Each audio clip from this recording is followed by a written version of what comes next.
قابل صد احترام حاضرین مجلس، محترم مکرم سامعین اکرام، ہر قسم کی تعریفات اس خالق مالک ارض و سماوات کے لیے اور لاکھوں کروڑوں درود و سلام آپ محمد مصطفیٰ صلی اللہ علیہ وآلہ وسلم کی ذات اقدس پر۔ ہماری آج کی گفتگو وہ ہماری عبادت سے متعلق ہوگی، جیسا کہ میں نے آیت پڑھی کہ انسانوں اور جنات کی تخلیق کا جو مقصد ہے وہ عبادت ہے، یعنی بندگی بجا لانا، یعنی کہ مکمل غلامی۔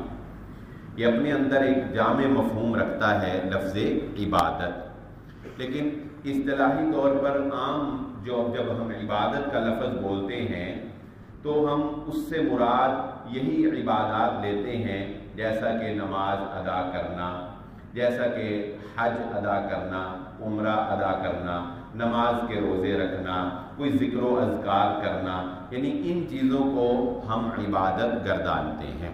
یہ ہماری زندگی کا، بلکہ مسلمان کی زندگی کا ایک لازمی حصہ ہے، جو کہ ہمیں ہر وقت اللہ رب العزت کی یاد دلاتا ہے۔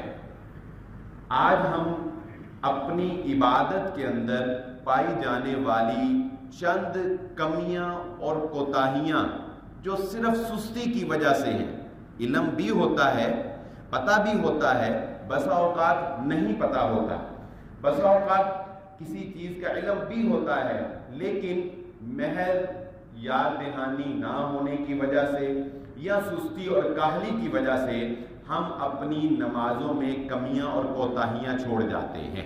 ہم آج ان مکمل نماز یا مکمل وضو کا طریقہ میں ڈسکس نہیں کروں گا، میں صرف چند وہ غلطیاں جو عمومی طور پر لوگوں میں پائی جاتی ہیں، مجھ سمیت میں بھی اس میں شامل ہوں گا، کبھی میں بھی اس میں سستی کا کاہلی کا شکار ہوتا ہوں گا، ہر انسان کا تاکار ہے، لیکن جب یاد دہانی ہوتی رہتی ہے تو جو ہے ایک انسان اس پر کاربند ہو جاتا ہے اور اپنی غلطیوں اور کوتاہیوں میں جو ہے اس کو کور کر لیتا ہے۔ ایک بات ذہن نشین رکھے، جیسا کہ اللہ رب العزت نے سورۃ النساء میں اس بات کا ذکر فرمایا کہ نماز پڑھنی تو ہم نے ہے الحمدللہ، جتنے بھی نمازی حضرات ہیں، نماز کے اندر اگر سستی اور کاہلی برتی جائے تو یہ سستی اور کاہلی سے پڑھی گئی نماز اللہ رب العزت فرماتے ہیں منافقین جب نماز کی طرف آتے ہیں تو وہ سست نماز پڑھتے ہیں، کاموں کو سالا، سست تھکے ہوئے، جیسے بڑا کوئی کسی کو جبرن نہیں کسی کو کھڑا کیا جاتا، ایسی نماز جو سستی کا مارا انسان پڑھے اور ایسے تھکے ہوئے وہ جو ہے وہ رکوع اور سجدے اور رفع الیدین سارے تھکے تھکے کام کرے، تو وہ نماز ایسے ہے کہ منافقین کی نماز ہے، منافقین ایسے نماز پڑھتے ہیں۔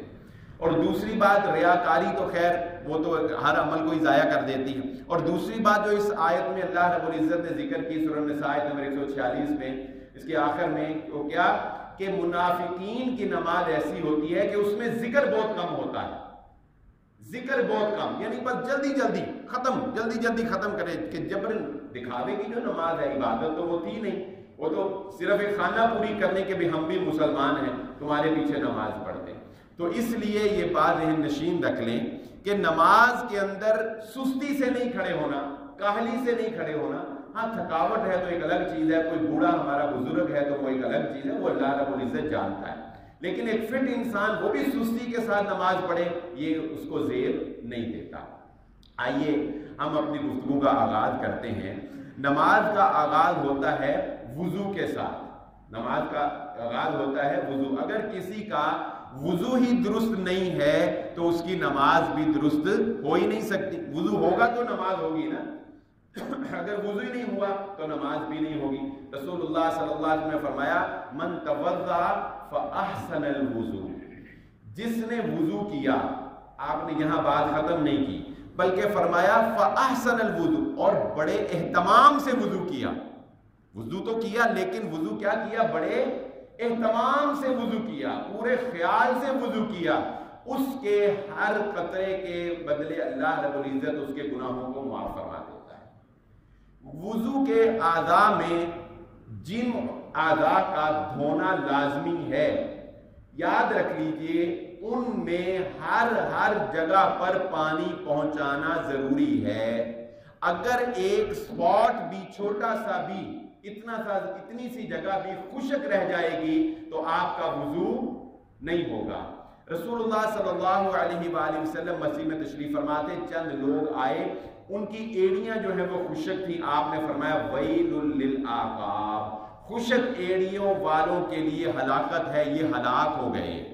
عام طور پہ کیا ہوتا ہے، جہاں جو لوگ وضو کرتے ہیں، کونی کا یہ جو حصہ ہے زیادہ تر یہ حصہ خشک رہنے کا چانس ہوتا ہے، ایسے ہی ہے نا؟ یاد رکھیں وضو کرتے ہوئے یہ کونی مکمل یہاں تک سمجھ لیں، یہ میرا بازو آپ دیکھ رہے ہیں یہاں، یعنی کونی جو ہے یہ وضو کے اعضاء کے دھونے میں شامل ہے، اس کا گیلا ہونا ضروری ہے۔ اگر آپ کی کونی کہیں سے بھی یہاں سے بھی خشک رہ جائے گی تو آپ کا وضو نہیں ہوگا۔ اسی طرح جو رسول اللہ صلی اللہ علیہ وسلم ویل اللہ کا وہ بھی کہ پاؤں کے اس حصے پہ آپ دیکھیں عام طور پہ اگر آپ سستی کریں گے تو یہاں پانی نہیں پہنچ پائے گا۔ اگر آپ آگے سے پاؤں، جن لوگوں کو نبی صلی اللہ علیہ وسلم دیکھا ان کی بھی یہ چیز جو ہے یہ کیا تھی، یہ چیز خشک تھی۔ تو وضو میں یہ پورا یہاں تک ٹخنے سمیت یہ پاؤں تر ہونا، یعنی اس تک پانی پہنچانا اور یہاں سے یہ ہونا یہ ضروری ہے۔ اگر کوئی بھی حصہ خشک رہ جائے گا تو آپ کا وضو نہیں ہو۔ عورتوں کے نیل پالش لگانے سے وضو کیوں نہیں ہوتا بتائیں؟ مہندی لگانے سے ہوتا ہے، نیل پالش لگانے سے نہیں۔ کیوں؟ نیل پالش ایک لیمینیشن ہوتی ہے جو ناخن کے اوپر چڑھ جاتی ہے اور ناخن تک پانی نہیں پہنچتا جب نیل پالش لگی ہو، اور کوئی وجہ نہیں ہے۔ نبی صلی اللہ علیہ وسلم کے دور میں تو نیل پالش تھی نہیں نا۔ ایک لاجیکلی بات ہے کہ نیل پالش جب لگی ہوگی تو ناخن کو تو پانی نہیں لگے گا نا، اوپر سے سلپ کر جائے گا، لہذا جب ناخن کو پانی نہیں لگا تو وضو نہیں ہوگا، اس لیے نیل پالش لگانے سے وضو نہیں ہوتا۔ اسی طرح عام طور پہ یہ جو پاؤں کی ہماری انگلیاں ہیں، یہ بھی ان کا جو درمیانی حصہ ہے یہ بھی تو پاؤں کا حصہ ہے نا جی، یہ جو درمیان میں خلا ہے، اگر آپ انگلی سے ان کو کھول کر اندر پانی نہیں پہنچائیں گے، اگر آپ انگلی سے، جس کو ہم خلال کرنا کہتے ہیں، اگر آپ اپنے ہاتھ کی انگلی سے ایسے اس کو اندر پانی کھول کر نہیں پہنچائیں گے تو اس بات کا بہت خدشہ ہے کہ انگلیوں کے اندر کا جو حصہ ہے وہ کیا رہ جائے گا، خشک رہ جائے گا۔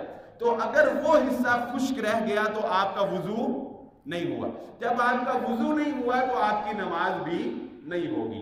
یہ وہ چند ایک باتیں ہیں جن میں لوگوں کو دیکھا گیا ہے کہ وہ سستی کا شکار ہے، وہ سستی کرتے ہیں، اہتمام نہیں کرتے، اور جب سستی کرتے ہیں تو ان کا وہ عمل جو ہے وہ درست نہیں ہوتا، اور علم ہونے کے باوجود کرتے ہیں۔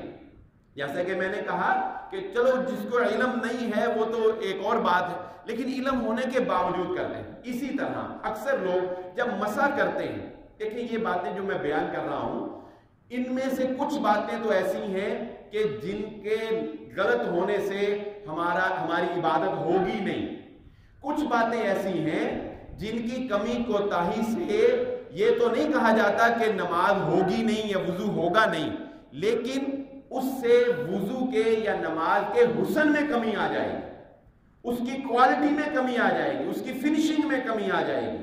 اور جب ہم نے نماز پڑھنی ہے تو پھر اس کو بہترین کنڈیشن، بہترین حسن کے ساتھ پڑھنا چاہیے، خوبصورت طریقے سے پڑھنا چاہیے، کیونکہ ہم اپنے رب کی عبادت کر رہے ہیں، اس میں سستی اس کا شکار ہمیں نہیں ہو۔ جتنے احسن اور خوبصورت انداز میں ہم اللہ رب العزت کے سامنے اپنی عبادت کو پیش کریں گے، یقیناً اس کے نمبر، اس کے پوائنٹس اتنے زیادہ ہوں گے۔ ڈرائنگ بناتے ہیں نا بچے، تو ڈرائنگ میں کس چیز کے پیسے ملتے ہیں؟ جس نے بہت خوبصورت ڈرائنگ بنائی ہوتی، بنایا سب نے آم ہی ہوگا، آم بنانے کے لیے ٹیچر کہتے ہیں تو سب نے آم بنانا ہے، لیکن سب سے اچھے مارکس کس کو ملیں گے؟ جس نے آم کو بہت خوبصورت شیپ میں اور کلر بالکل برابر، کوئی باہر نہ نکلا ہو، بالکل برابر کہہ کیا ہوگا، اس کے مارکس سب سے زیادہ اچھے ہوں گے۔ تو اس لیے ان عبادات کے مارکس جو ہیں وہ بڑھانے کے لیے اللہ رب العزت کی نگاہ میں، اور ہم یہ جانتے ہیں کہ میں یہ بات کئی دفعہ ذکر کر چکا ہوں کہ یہ عبادتیں جو ہیں یہ گنی نہیں جائیں گی اللہ کے نزدیک۔ اللہ نے گننا نہیں ہے کہ تو نے 5 پوری پڑھی تھی، 10 تیری زندگی کے 18 سال تھے، درب 2 اتنے نہیں، بلکہ عبادات کو تولا جائے گا، ماپا جائے گا۔ کیوں؟ کیونکہ اللہ رب العزت نے عبادت میں پایا جانے والا حسن دیکھنا ہے، اس تقوی کو دیکھنا ہے، وہ گنا نہیں جا سکتا، وہ ماپا جائے گا۔ تو اس لیے اس عبادت کے اندر ہم نے حسن پیدا کرنا۔ اچھا آپ دیکھیں اکثر لوگ مسح کرتے ہیں تو بس ایسے کر کے کوئی کر دیتا ہے، کوئی ایسے بس ہلکا سا کر لیتا ہے۔ مسح کرنے کا جو صحیح رسول اللہ صلی اللہ علیہ وآلہ وسلم سے طریقہ ہے وہ کیا ہے؟ آپ صلی اللہ علیہ وآلہ وسلم اپنے دونوں ہاتھوں کا یہ سر کے آگے سے، جہاں سے آپ کے بال شروع ہوتے ہیں، جن کے بال نہیں ہیں وہ ماتھے سے اوپر سے جہاں سے ہیڈ شروع ہوتا ہے وہاں سے شروع کریں۔ یہ رسول اللہ صلی اللہ علیہ وسلم ہاتھوں کو ایسے پورا پیچھے تک، گدی تک، یعنی گردن سے اوپر جہاں تک آپ کے بال ہے وہاں تک لے کر جاتے ہیں، اور پھر اسی طرح رسول اللہ صلی اللہ علیہ وسلم یہاں سے اس کو واپس لے کر آتے ہیں۔ یہ آگے جا کر ایسے کرنا یہ بھی کسی حدیث میں ثابت نہیں ہے کہ آپ یہاں جائیں اور یہاں سے پھر الٹے ہاتھ کر کے ایسے اس کو پھیر لیں۔ یہ طریقہ کسی بھی صحیح حدیث میں رسول اللہ صلی اللہ علیہ وسلم سے ثابت نہیں ہے، جسے عام طور پہ گردن کا مسح کہا جاتا ہے۔ مسح کرنے کا یہ طریقہ، یہاں سے ہاتھ یہاں اور پھر یہاں سے یہاں تک، یہ رسول اللہ صلی اللہ علیہ وآلہ وسلم کا مسنون طریقہ تھا۔ اگر آپ اس طرح بھی کر لیں گے تو فقہا کے نزدیک وضو تو ہو جائے گا، وضو تو ہو جائے گا وَامْسَحُوا بِرُؤُوسِكُمْ کے تحت، قرآن کی آیت کے تحت، لیکن وہ جو سنت طریقہ ہے محمد الرسول اللہ صلی اللہ علیہ وآلہ وسلم کا وہ پورا نہیں ہوگا۔ اس لیے اگر وضو کرنا ہے خوبصورت طریقے سے وضو کیجئے، اور یہ مسح کی جو کمی کوتاہی ہے، کیونکہ عام طور پہ جو بچائے منڈے فنڈے ہیں انہوں نے ذرا چیر نکالا ہوتا ہے، بال شال رکھے ہوتے ہیں، ان کو یہ بھی ڈر ہوتا ہے کہ کہیں بال خراب ہی نہ ہو جائے، اس لیے بھی وہ پورا صحیح طرح مسح نہیں کرتے۔ بہرحال نماز کے سے زیادہ اہم کوئی چیز نہیں، مسح کرنے میں یہ کمی اور کوتاہی عام طور پہ لوگوں کے اندر دیکھی جاتی ہے، اپنی اس کمی کو دور کیجیے۔ آگے آئیے ہم نماز سے آغاز کرتے ہیں۔ نماز کے آغاز میں رسول اللہ صلی اللہ علیہ وآلہ وسلم نے جو یہ حدیث ارشاد فرمائی کہ انسان کا رخ جو ہے وہ قبلے کی طرف ہونا چاہیے، یعنی صرف انسان کا چہرہ نہیں بلکہ انسان کے جتنے بھی اعضاء ہیں ان کا مکمل کا رخ جو ہے وہ کس طرف ہونا چاہیے؟ قبلے کی طرف۔ ہم پاؤں رکھنے میں اکثر لوگ جو ہے وہ کمی کوتاہی کرتے ہیں، جیسا کہ میں نے پہلے ذکر کیا، کوئی بزرگ ہے، کوئی بیمار ہے، وہ اس سے استثناء ہے، کوئی وہ اس سے استثناء، لیکن یہ بات تو ہو رہی ہے تندرست فٹ بندے، تو ہم لوگ اکثر کوئی پاؤں ایسے رکھ دیتا ہے، کوئی ایسے رکھ دے، یعنی پاؤں یہ سیدھا ہونا چاہیے۔ آپ نے دیکھو اکثر لوگوں کے پاؤں ایسے ٹیڑھے ہوتے ہیں، جب آپ ٹیڑھا پاؤں رکھیں گے تو اس میں اگلی بات پر عمل بھی مشکل ہو جائے گا کہ صف جب قدم سے قدم ملانا ہے اس میں بھی وہ صف جو ہے وہ صحیح نہیں بن پائے گی۔ اس لیے جب آپ نے نماز کے اندر کھڑے ہونا ہے تو پاؤں ایسے ایسے ایسے نہیں ہونے چاہیے، بالکل ایسے سیدھے جو ہے وہ پاؤں آپ کے ہونے چاہیے، اور قدم سے قدم ملا ہونا چاہیے۔ حضرت انس رضی اللہ تعالیٰ کی روایت ہے صحیح بخاری میں کہ رسول اللہ صلی اللہ علیہ وسلم نے فرمایا، میں تمہیں اپنے پیچھے سے بھی اس طرح دیکھتا ہوں جیسے تمہیں اپنے آگے سے دیکھتا ہوں، اپنی صفوں کو درست کر لیا کرو۔ یہ آپ صلی اللہ علیہ وسلم کا ایک خاصہ تھا، یہ آپ صلی اللہ علیہ وسلم کا ایک معجزہ تھا کہ آپ کو پیچھے سے بھی ویسے ہی نظر آتا تھا جیسے آپ کو آگے سے نظر آتا تھا۔ تو حضرت صحابی کہتے ہیں کہ نبی صلی اللہ علیہ وآلہ وسلم کی اس بات کے بعد ہم ایک دوسرے کے قدم سے قدم ملا لیا کرتے تھے، ہم ایک دوسرے کے قدم سے قدم ملا لیا کرتے تھے۔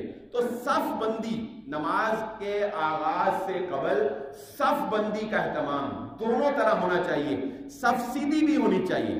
ہمارے لیے کوئی مشکل کی بات نہیں ہے، یہ لائنیں لگی ہوئی ہیں، اکثر لوگ اس چیز کا اہتمام نہیں کرتے، لائن سے یا پیچھے چلے جاتے ہیں یا لائن سے آگے، اس سے بھی یہ خرابی آتی ہے کہ صف سٹیٹ نہیں رہے گی۔ صف ایسے بھی سٹیٹ ہونی چاہیے، بالکل ایسے سیدھی، جیسا کہ آپ نے روایات میں سنا ہوگا تیر پکڑ کر رسول اللہ صلی اللہ علیہ وسلم حضرت عمر رضی اللہ تعالیٰ عنہ سیدھا کیا کر، تیر کتنا سیدھا ہوتا ہے، تو ایسے صف بالکل ایسے بھی سیدھی ہونی چاہیے اور قدم سے قدم ملے ہونے چاہیے۔ یہ قدم سے قدم اگر نہیں ملیں گے تو رسول اللہ صلی اللہ علیہ وسلم کے فرمان کے مطابق شیطان تمہارے دلوں کے اندر جدائیاں ڈال دے گا۔ تمہارے دلوں میں دنیا پیدا کر دے گا. جب تم نماز میں قدم سے قدم ملاؤ گے تو اللہ رب العزت کی جانب سے شیطان کا حملہ نہیں ہو سکے گا. تمہارے دلوں کے اندر جو ہے وہ محبت پیدا ہو جائے. اور میں نے ذکر کیا کہ فطری بات ہے, آپ کسی آدمی کے ساتھ کھڑے ہوں, مسلمان ہے نا بھائی, ایک ہی صف میں کھڑے ہو گئے محمود و ایاد, ٹھیک ہے, میں یہ سمجھتا ہوں ہمارے وہ بھائی جو یہ سمجھتے ہیں کہ قدم نہیں ملانے چاہیے, میں کہتا ہوں اگر ان کے ساتھ کوئی قدم ملانے کی کوشش کرے تو بھائی ملا لیا کرو, کیا جاتا ہے, وہ مسلمان بھائی ہے نا, وہ سنت سمجھ کے ملا رہا ہے, ملا لو اس کے ساتھ. نہیں ملاؤ گے تو اس کے دل میں خام کا شیطان خیال پیدا کرے گا, پتہ نہیں یہ مجھے برا سمجھتا ہے, پتہ نہیں میرے بارے میں کیا سوچتا ہے, میرا پیر ملانا بھی پسند نہیں کرتا. اور اگر ایک نماز میں اس کے ساتھ ملا لو گے تو تمہارے دلوں کے اندر محبت پیدا ہو جائے گی. اس لیے پاؤں ملانے چاہیے. تو اس کے بعد یہ صف بندی کا جو اہتمام ہے نماز کے آغاز سے قبل یہ کرنا چاہیے. آئیے اس کے بعد آگے چلتے ہیں. پوری نماز کے اندر حضرت عائشہ صدیقہ رضی اللہ تعالیٰ عنہ کی یہ روایت ہے, اللہ کے نبی صلی اللہ علیہ وآلہ وسلم کا جو عمل تھا وہ فرماتی ہے کہ آپ صلی اللہ علیہ وسلم بیت اللہ میں داخل ہوئے, آپ نے 2 رکعت نماز ادا کی اور پوری نماز میں رسول اللہ صلی اللہ علیہ وآلہ وسلم کی جو نگاہ تھی وہ سجدے کی جانب تھی.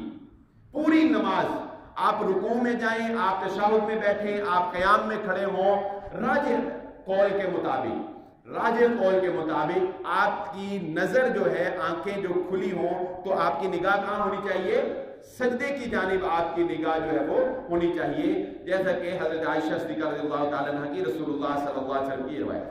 اکثر لوگ جب اس میں کوتاہی کا شکار کرتے ہو کیا کہ جب آپ نے نماز کا آغاز کرنا ہے تو نماز کا آغاز تکبیر تحریمہ سے ہوتا ہے, تو تکبیر تحریمہ کے وقت ہی اللہ اکبر کہتے ہوئے آپ کی نگاہ ادھر ہونی چاہیے. یہ نہیں کہ آپ ایسے دیکھ کے اللہ اکبر کہہ رہے ہوں, ایسے دیکھ کے, ادھر دیکھ کے, ادھر دیکھ کے اللہ اکبر نہیں کہنا. نماز شروع ہو جائے گی جب آپ ایسے اللہ, یہ آپ نے اللہ کیا تو آپ کی نماز کیا ہوئی, شروع. اب جب آپ نے اللہ کرنا ہے تو آپ کی نگاہ کہاں ہونی چاہیے, سجدے کی جائے. پھر ہمارے اکثر دوست, یہ تو بہت ہی کوتاہی ہے, ہمارے اکثر دوست رفع الیدین کرتے, کوئی ایسے کرتا ہے, کوئی ایسے کرتا ہے, کوئی بالکل ہی ایسے, کوئی ایسے کرتے ہیں کہ نہیں کرتے. رفع الیدین کرنے میں انتہائی کوتاہی کا شکار ہے, رفع الیدین کرنے میں. اور وہی بات آ گئی, سب کو علم بھی ہے, بس ایک سستی, ایک کاہلی, ایک اہتمام نہ کرنا, اس وجہ سے ہمارے, آپ کسی کو دیکھ لیں یہاں پر مسجد میں 10 آدمیوں کو دیکھیں گے, 10 کا رفع الیدین کا طریقہ مختلف ہوگا. کیوں؟ علم ہے لیکن بس سستی ہوگا. رفع الیدین کرنے کا جو رسول اللہ صلی اللہ علیہ وآلہ وسلم کا صحیح طریقہ ہے, جیسے کہ میں نے پہلے بھی ذکر کیا, تکبیر تحریمہ کے وقت کانوں کو ہاتھ لگانا کسی بھی صحیح حدیث سے ثابت نہیں. رسول اللہ صلی اللہ علیہ وسلم حلف من کی بھئی, آپ صلی اللہ علیہ وآلہ وسلم جب ہاتھ رفع الیدین کرتے تو آپ کے ہاتھ یہ کندھوں کے, یہ شانوں کے برابر ایسے, یہ آپ ایسے کھڑے ہیں, یہ ایسے آپ نے نہ انگلیاں بالکل ایسے ٹائٹ کرنی ہے نہ ایسے بند کرنی ہے, بس نارمل حالت میں یہ ایسے آپ نے یہ رفع الیدین کرنا. نہ اس کو اوپر لے کر جانا ہے کہ یہ کانوں کی لو سے یہ اوپر چلا جائے, یہ کانوں کی لو اور یہ جو شولڈر ہے آپ کے, بس یہ یہاں پر یہ آپ کا رفع الیدین جو ہے یہ ہونا چاہیے. یہ تکبیر تحریمہ کا رفع الیدین ہو, رکوع میں جاتے رفع الیدین ہو, رکوع سے اٹھتے ہوئے رفع الیدین ہو, یہ کوئی بھی رفع الیدین ہو تو آپ کا رفع الیدین وہ ایسے ہونا چاہیے, پتہ لگے اہتمام کے ساتھ کہ اللہ یہ دیکھ میں خالی ہاتھ تیرے سامنے کھڑا, ہینڈز اپ نہیں جیسے انسان ہو جاتا, بے بسی کا اظہار. نماز تو ہے ہی عاجزی اور انکساری کا اظہار اللہ رب العزت کے سامنے کہ یا اللہ میں تیرا عاجز بندہ ہوں, میں تیرا خاکسار گناہگار بندہ ہوں, میرے پلے کچھ نہیں ہے, تو ہی عطا کرنے والا ہے, تو ہی معاف کر دینے والا ہے. اسی طرح آگے چلے جائیے. نماز کے اندر جب آپ اکثر کوتاہی دیکھتے ہیں کہ نماز کے اندر جب کوئی رکعت جاتی ہو تو اکثر لوگ جلدی جلدی امام کے ساتھ ملنے کی کوشش کرتے ہیں, جلدی جلدی. اس میں ایک چیز بڑی اہم ہوتی ہے, جو ہماری جہری نمازیں ہیں جس طرح کہ فجر, مغرب, عشاء, اس میں کیا ہوتا ہے, چونکہ امام جہری قرآن اونچی آواز سے پڑھ رہا ہوتا ہے, تو اب اگر کوئی دور سے ہی ہے نا تو اس کو پتہ لگا کہ امام صاحب کی آخری آیتیں چل رہی ہیں کوئی سورت کی, تو اس نے فٹافٹ بھاگ کے آنا ہے، آ کے امام نے اللہ اکبر کہہ کے رکوع میں چلے جانا ہے، اس نے ساتھ ہی مل کر فٹافٹ جلدی جلدی سورۃ الفاتحہ پڑھنی، کیونکہ سورۃ الفاتحہ کے بغیر تو نماز ہوتی نہیں۔ اب اس نے اپنی وہ رکعت بچانے کے لیے تیزی تیزی سے سورۃ الفاتحہ پڑھنی، اور امام نے رکوع میں آدھا رکوع کر لینا، درست رکوع میں ایسے لوگ کرتے ہیں کہ نہیں کرتے؟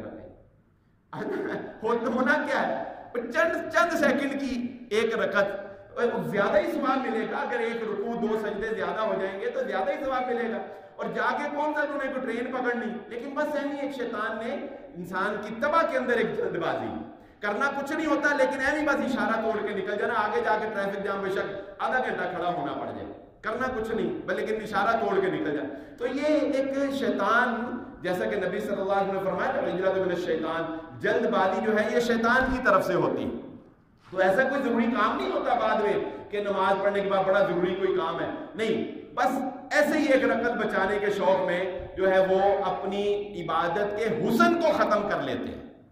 اس لیے یہ بات یاد رکھ لیں، رسول اللہ صلی اللہ علیہ وآلہ وسلم نے نماز کی طرف آتے ہوئے دوڑ کر آنے سے منع فرمایا۔ دوڑ کر آنے سے منع اسی لیے فرمایا کہ نماز اہتمام کے ساتھ پڑھو۔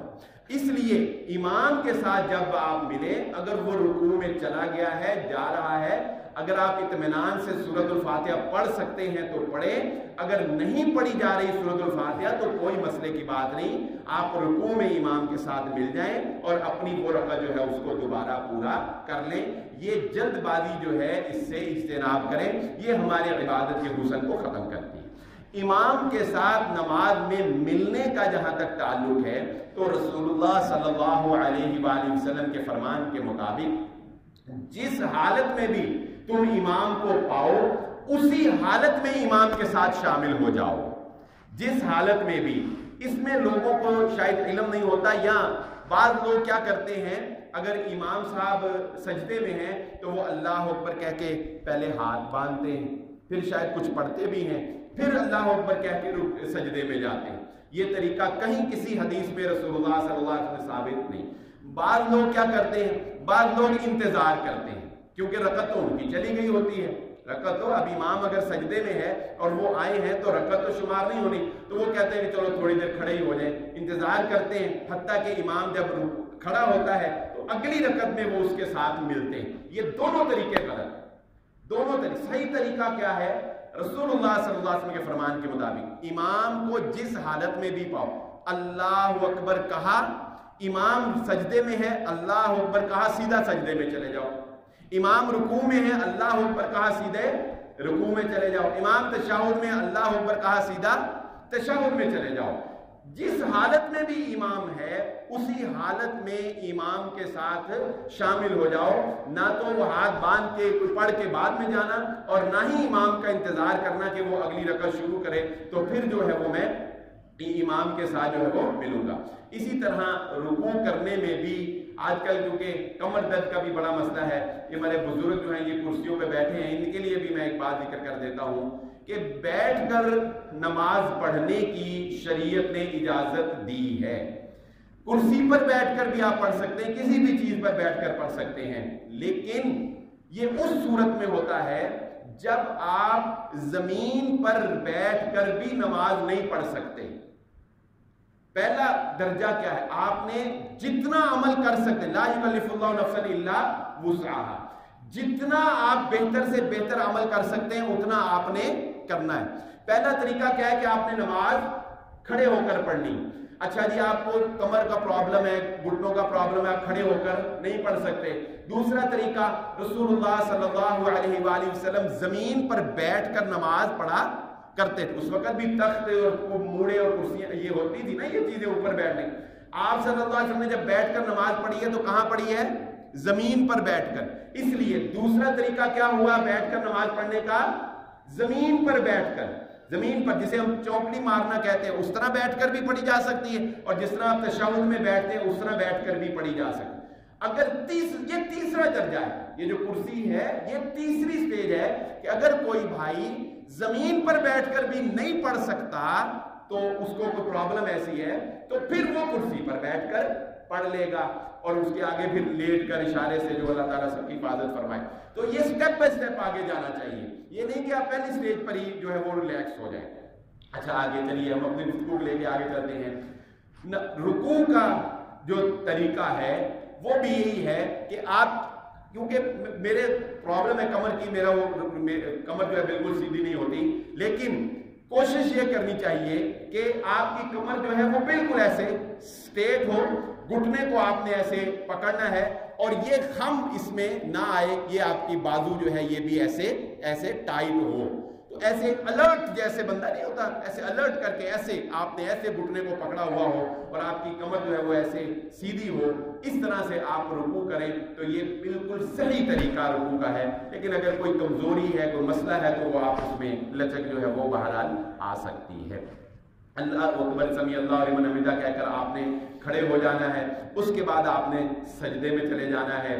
سجدے میں جاتے ہوئے جو کمیاں کوتاہیاں ہیں, رسول اللہ صلی اللہ علیہ وسلم نے 7 اعضاء پر سجدہ کیا.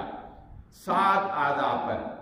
یہ اکثر لوگ ناک جو ہے یہ زمین سے اٹھا لیتے ہیں. سجدے میں جاتے ہوئے آپ کی پیشانی اور آپ کی ناک یہ دونوں زمین کے ساتھ لگی ہونی چاہیے. یہ کونیاں جو ہیں یہ رانوں کے ساتھ نہیں لگنی چاہیے. یہ کونی جو ہے یہ ران کے ساتھ, جب آپ سجدہ کریں گے تو یہ ران آپ کی قریب آ جائے گی نا, یہ کونی جو ہے یہ ران کے ساتھ نہیں لگی ہونی چاہیے. اسی طرح یہ کونی جو ہے یہ زمین کے ساتھ بھی نہیں لگنی چاہیے. زمین سے بھی تھوڑی سی اٹھا کر, اس ران سے تھوڑی سی بچا کر یہ آپ کا ایسے جو ہے وہ سجدہ ہونا چاہیے. بعض لوگ یہ تجویز کرتے ہیں کہ سجدہ جو ہے وہ تھوڑا لمبا کر کے کرنا چاہیے. یعنی ایک تو ہوتا نا طویل مدت, یعنی 5-10 منٹ. ایک ہے کہ آپ کی کمر جو ہے وہ ایسے بالکل سمٹی ہوئی نہ ہو, بلکہ اس کو تھوڑا سا ایسے لمبا کر کے جو ہے وہ سجدہ جو ہے وہ کیا جائے. اگلا جو مسئلہ ہے اس میں یہ بڑا اہم ہے اور اس میں بھی کمی اور کوتاہی بہت زیادہ ہے. یہ اتنا اہم ہے کہ فقہاء کے نزدیک اگر اس کا اہتمام نہ کیا جائے تو نماز ہی نہیں ہوگی. یہ جو اگلا میں مسئلہ بیان کرنے لگا ہوں, اگر یہ اس کا اہتمام نہ کیا جائے تو فقہاء کے نزدیک نماز نہیں. اس کی دلیل بھی میں ذکر کروں. وہ کیا کہ پہلے سجدے سے اٹھ کر اگر آپ اطمینان کے ساتھ بیٹھ کر جو دعا رسول اللہ صلی اللہ علیہ وسلم ثابت ہے, رب اغفر لی رب اغفر لی, یہ 2 مرتبہ پڑھنی چاہیے. وہ جو دوسری دعا ہے اس کے بارے میں تحقیق جدید یہی ہے کہ وہ روایت ضعیف ہے. یہ 2 دفعہ آپ پڑھیں اور اطمینان کے ساتھ بیٹھ کر پھر دوسرا سجدہ کریں.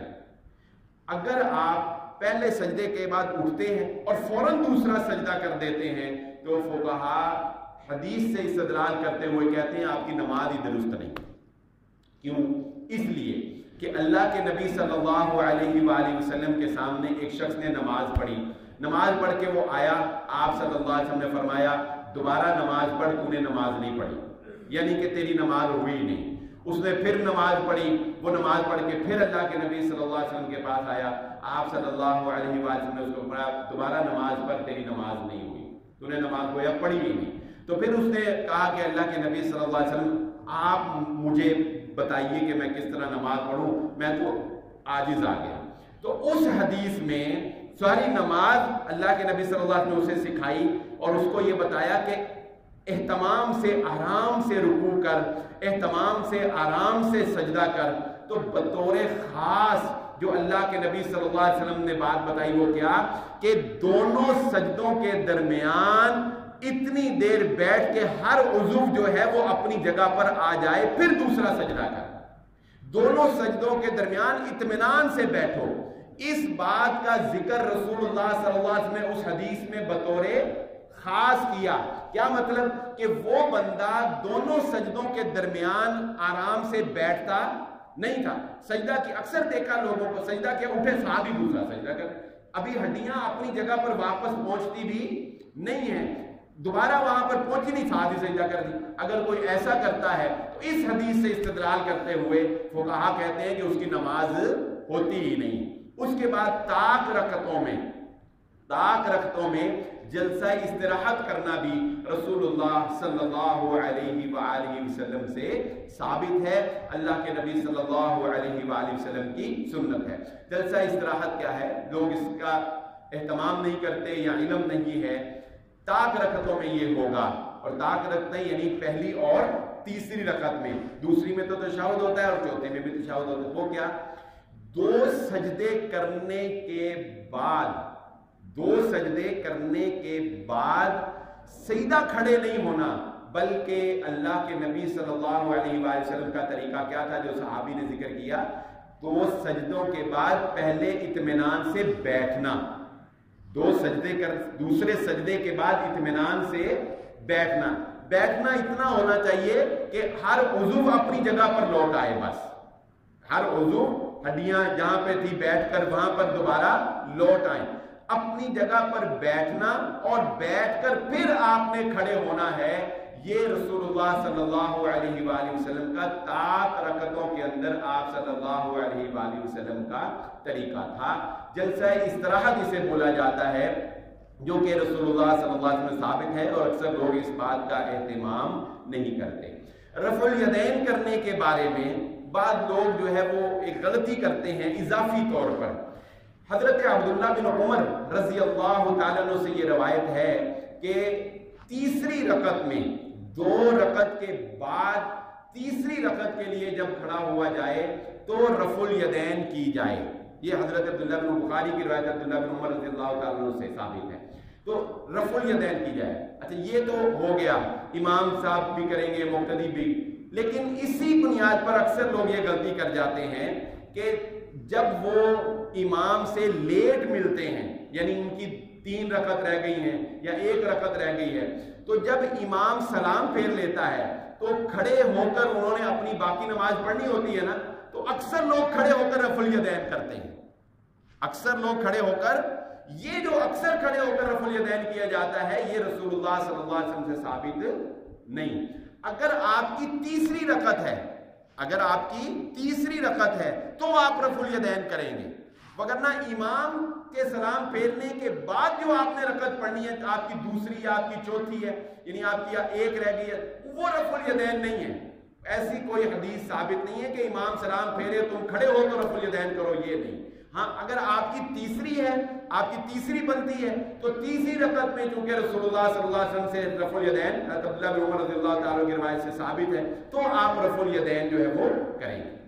اسی طرح وقت قلیل ہے، ہم آگے بات کو لے کر چلتے ہیں۔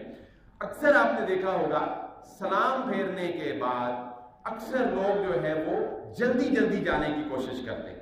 سلام پھیرنے کے بعد یا بسا اوقات سلام پھیرتے ہی نفل پڑھنے شروع کر دیتے ہیں۔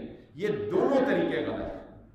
نفل اور فرض کے درمیان فرق کرنے کا رسول اللہ صلی اللہ علیہ وآلہ وسلم نے حکم دیا کہ فرض اور نفل کے درمیان فرق کرو۔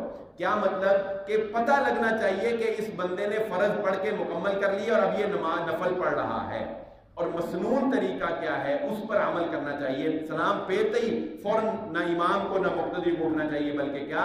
اللہ اکبر، استغفر اللہ استغفر اللہ استغفر اللہ، ربی اعنی علی ذکرک و شکرک و حسن عبادتی، اللہم انت السلام و منک السلام تبارکت یا ذو الجلال والاکرام، اللہ لا الہ الا هو الحی القیوم۔ آیت الکرسی 33 مرتبہ نہیں پڑھ سکتے، 10 مرتبہ سبحان اللہ الحمدللہ اللہ اکبر۔ یہ وہ مسنون اذکار ہیں جو نماز کے بعد رسول اللہ صلی اللہ علیہ وسلم کیا کرتے تھے۔ کسی کو جلدی ہے، کوئی ضروری کام ہے، وہ ایک الگ بات ہے، ٹھیک ہے اٹھ کر چلا جائے، لیکن اگر عام روٹین میں ہے تو ان اذکار کے کیے بغیر، بلکہ جن مساجد میں درس ہوتا ہے مغرب کی نماز کے بعد یا عشاء کی نماز کے بعد، سنتوں سے پہلے درس ہوتا ہے، وہاں پر بھی ہم اس بات کی تلقین کرتے ہیں کہ یہ نہیں کہ ادھر سلام پھیرا تو ساتھ ہی درس شروع کر دیا جائے۔ 5 منٹ جو ہے وہ لوگوں کو دینے چاہیے اذکار کرنے کے لیے۔ سنتیں جو ہے لوگ بے شک بعد میں پڑھ لیں، لیکن یہ اذکار کرنے کے بعد جو ہے وہ لوگوں کو اٹھنا چاہیے۔ ایک چیز کی اور اصلاح کرتا چلوں، یہ کوتاہی جو اب بیان کی جانے لگی ہے، یہ عام دوسری نمازوں میں تو شاید اتنی نظر نہیں آتی، مگر فجر کی نماز میں اس کا بہت زیادہ دیکھا گیا ہے۔ فجر کی نماز، اور وہ کیا کہ ادھر امام صاحب فرض پڑھا رہے ہوتے ہیں اور پیچھے مسجد میں ہی لوگ جو ہے وہ سنتیں ادا کرتے ہیں جلدی جلدی. عمومی طور پر چونکہ فجر کی نماز لمبی ہوتی ہے اور بالخصوص اہل حدیث مساجد میں تو زیادہ لمبی ہوتی ہے. میں نے آپ کو وہ لطیفہ بھی شاید سنایا تھا. فجر کی نماز میں ہماری مسجد میں امام صاحب، جمعے کا دن تھا، دوبارہ سن لیں، جمعے کا دن تھا تو انہوں نے سورۃ سجدہ اور سورۃ دہر پڑھی. تو شام کو ہمارے ہمسائے ہیں، میں نے ان کو کہا کہ رانا صاحب آؤ، رمضان تھا نا، میں نے کہا رانا صاحب آؤ اس طرح پھر تراویاں پڑھا لیے. کہتے میں فجر ٹائم پڑھ لی ہے کہتے میں فجر ٹائم ہی پڑھ لی ہے. تو وہ سورۃ سجدہ سورۃ دہر جو پڑھی قاری صاحب. عام طور پہ ہمارے الحمدللہ مساجد میں جمعے کو زیادہ اور ویسے فجر کی نماز لمبی ہوتی تو لوگ پیچھے سنتیں ادا کرتے ہیں.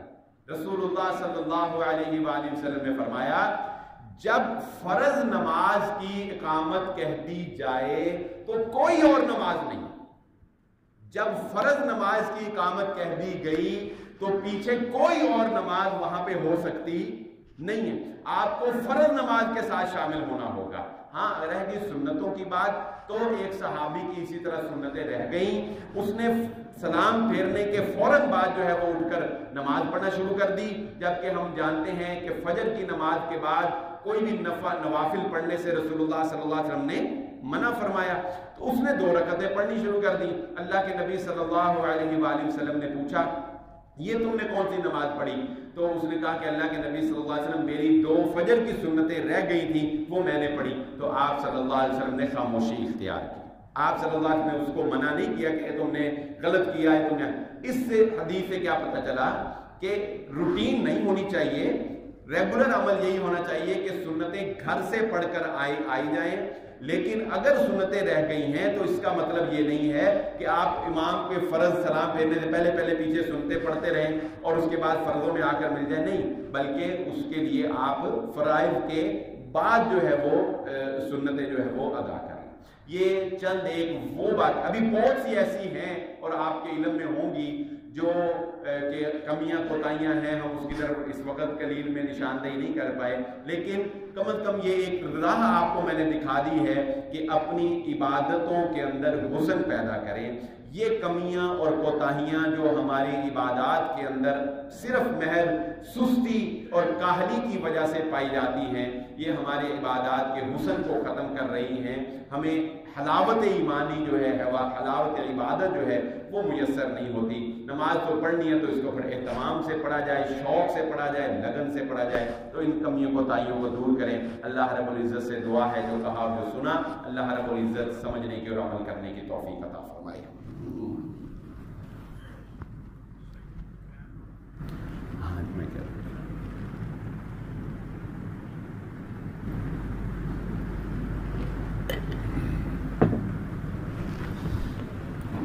یہ فاروق صاحب نے بڑی اچھی رہنمائی کی کہ اکثر لوگوں کو یہ بھی دیکھا ہے کہ وہ سجدے میں، جب آپ سجدے میں جاتے ہیں تو ان کے پاؤں جڑے ہوئے نہیں ہوتے. سجدے میں جاتے ہوئے پیچھے جو آپ کے پاؤں ہیں ان کا طریقہ کیا ہونا چاہیے کہ دونوں پاؤں آپس میں جڑے ہوئے ہوں. اور جیسا کہ میں نے شروع میں ذکر کیا کہ رسول اللہ صلی اللہ علیہ وآلہ وسلم نے ہر قبلہ رخ ہونے کا حکم دیا. تو اس حدیث سے استدلال کرتے ہوئے علماء یہ بھی کہتے ہیں کہ آپ اپنی انگلیوں کو بھی مولڈ کر لیں. آپ اپنی انگلیوں کو بھی، یہ مستحب ہے، اپنی انگلیوں کو بھی، پاؤں کی انگلیوں کو مولڈ کر لیں تاکہ آپ کی انگلیوں کا رخ جو ہے وہ کدھر ہو جائے؟ قبلے کی طرف ہو جائے. تو انگلیاں مولڈ کر کے ان کا رخ بھی قبلے کی طرف کر لیں. اور سجدے کے اندر آپ کے دونوں پاؤں، اکثر لوگ پاؤں کے اوپر پاؤں رکھ لیتے ہیں، وہ بھی غلط. اکثر لوگ پاؤں کے اوپر پاؤں رکھ، وہ بھی دونوں پاؤں جو ہے انگلیاں مولڈ کر کے پاؤں ایسے آپس میں جڑے ہونے چاہیے. اور ایک تورک بیٹھنا اس کو کہتے ہیں، وہ بھی رسول اللہ صلی اللہ علیہ وسلم کی سنت اور مستحب ہے. بعض وقت قلیل ہے چلیں کہ جو 4 رکعت والی نماز، 2 رکعت والی نماز میں اختلاف ہے، بعض 2 رکعت والی میں بھی تورک بیٹھنے کے قائل ہیں، بعض نہیں قائل، لیکن نہ بیٹھا جائے. لیکن جو 4 رکعت والی نماز ہے یا 3 رکعت والی نماز ہے اس میں یہ بات مستحب ہے، رسول اللہ صلی اللہ علیہ وآلہ وسلم کا عمل ہے کہ جب آپ دوسرے تشہد میں بیٹھیں گے تو اپنا جو یہ پاؤں ہے اس کے اوپر نہیں بیٹھیں گے. عام آپ جب تشہد میں بیٹھتے ہیں تو اس پاؤں کے اوپر بیٹھتے ہیں نا، اس پاؤں کے اوپر نہیں بیٹھ، بلکہ اس پاؤں سے نیچے سے یہاں سے اس کو باہر نکال لیں گے اور آپ زمین پر بیٹھیں گے. اسے تورک بیٹھنا کہتے ہیں. یعنی آپ کی پشت جو ہے وہ زمین پر لگے گی اور یہ پاؤں جو ہے آپ کا یہ کیا ہوگا، باہر کو نکل جائے گا. یہ رسول اللہ صلی اللہ علیہ وآلہ وسلم کی سنت ہے.